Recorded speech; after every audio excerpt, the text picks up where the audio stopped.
বিরতির পর আবারও আপনাদের স্বাগত। রাজ্যের বিভিন্ন জায়গাতে শ্যামা মায়ের আরাধনায় ব্রতী হয়েছেন উদ্যোক্তারা এবং ইতিমধ্যেই প্রস্তুতি কিন্তু চলছে বেশ জোরশোর ভাবেই।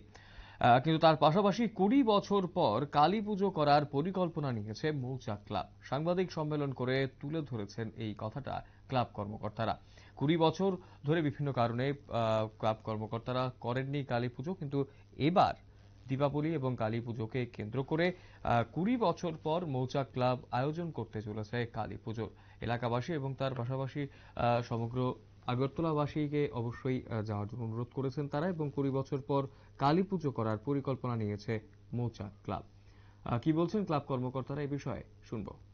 দীর্ঘদিন ধরে দীর্ঘ ২০ বছর পর আমরা আবার এই কালী পুজো নিয়ে আবার একটু উদ্যোগ নিয়েছি। আপনারা নিশ্চয়ই জানেন, গত ২০ বছর আগে মৌচাক ক্লাবের পক্ষ থেকে হাতির মাধ্যমে যে আমরা মাকে আগমন, সেই সারা জাগানো বিষয়টা সারা রাজ্যেই তার জানা আছে।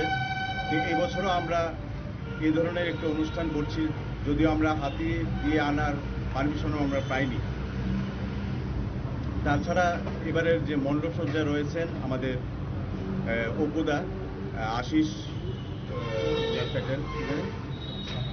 সাহা, আর আলোকসজ্জা রয়েছেন হিরো ডেকোরেটর। আমাদের শ্যামা মায়ের পুজোর দিন রয়েছে শ্যামা সঙ্গীতের অনুষ্ঠান। আপনারা জানেন আমরা সারা বছরের যে কর্মসূচি রয়েছে সেই কর্মসূচির মধ্যে আমাদের ত্রিপুরার ক্রিকেট অ্যাসোসিয়েশনে আমরা প্রতিবারই আমরা অংশগ্রহণ করে থাকি। তাছাড়া ফুটবল অ্যাসোসিয়েশনেও আমরা অংশগ্রহণ করে থাকি। তাছাড়া আমাদের এখানে রক্তদান শিবির, শারদীয়া উৎসব উপলক্ষে বস্ত্র বিতরণ এবং মহাপ্রসাদ বিতরণ হয়েছে। আমরা দীপাবলি উৎসবেও এই মহাপ্রসাদ বিতরণ এবং সাংস্কৃতিক অনুষ্ঠানের আয়োজন করেছি। কয়দিন ব্যাপী আপনাদের এই অনুষ্ঠান? আমাদের এই অনুষ্ঠান ৩ দিন ব্যাপী থাকবে।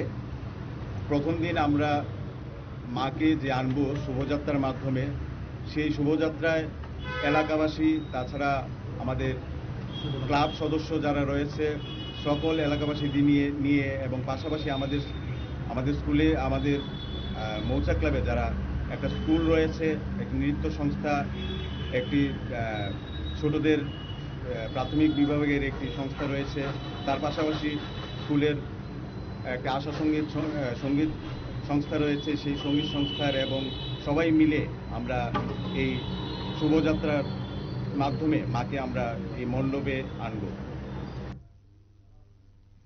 আপনারা শুনলেন শক্তিসুধের বক্তব্য, এবং ক্লাব কর্তৃপক্ষ জানালেন যে ২০ বছর পর তারা আবার শ্যামা মায়ের পুজোতে ব্রতী হবেন এবং কালী পুজোর মাধ্যমে আবারও তারা তাদের যে ২০ বছর ধরে কালী পুজো বন্ধ হয়েছিল সেটা আবার শুরু করতে চলেছেন তারা। সাংবাদিক সম্মেলনের মাধ্যমে সেই কথাই তুলে ধরলেন ক্লাব কর্মকর্তারা।